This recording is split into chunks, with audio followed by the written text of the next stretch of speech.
Last week, I put up a post which quite unexpectedly received thousands upon thousands of responses, people liking it, sharing it, reposting, commenting. I can never pick which of my posts is going to do that, but from time to time they do, and I just love the interactions that I have with other people as they respond to my ideas and thoughts, and also as they respond to one another's.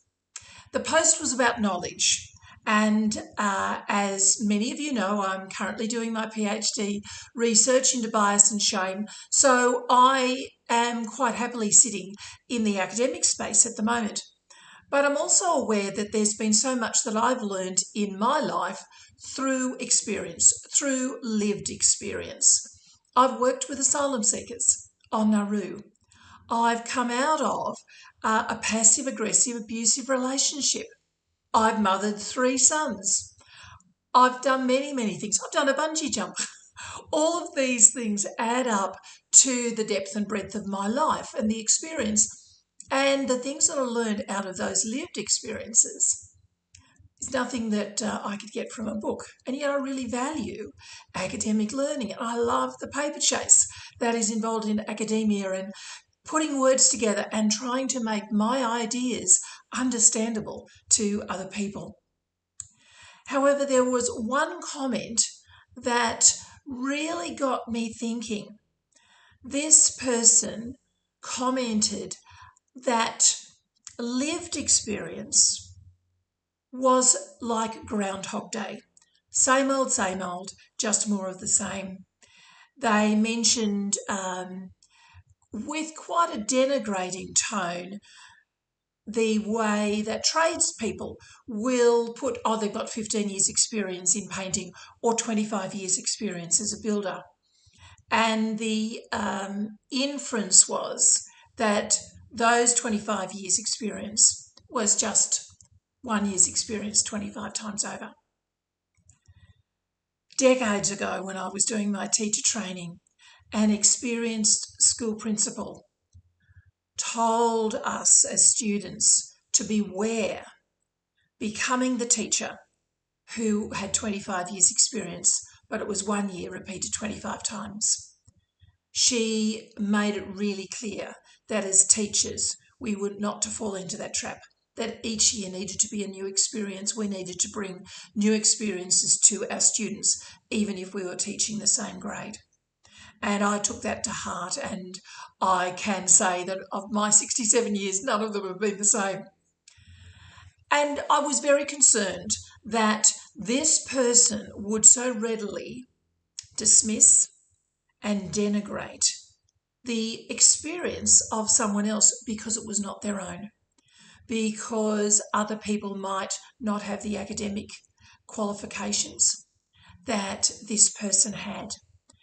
And I was aware that there were many years ago where I probably fell into that same space. I recognised not long after I left high school that I was a little bit of an academic snob. I'd always done well at school. I came top 10% of my state in my high school certificate in New South Wales, topped the school in English. So I had the creds, but I also had this unconscious idea, an assumption that having academic learning, having academic intelligence set me apart, made me somehow better than others.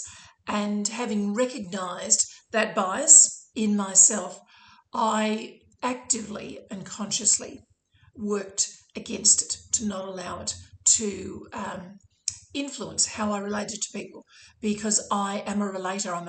I like connection. That's one of my 3 core values, is connection. And so if I was going to continue being an academic snob, an academic elite, then I would lose connection with many, many people. And that's the main thing I want to say today is that it's too easy to dismiss the knowledge that someone else has and often has been hard won purely because it's not knowledge that we have or it is ingrained in a way that we haven't.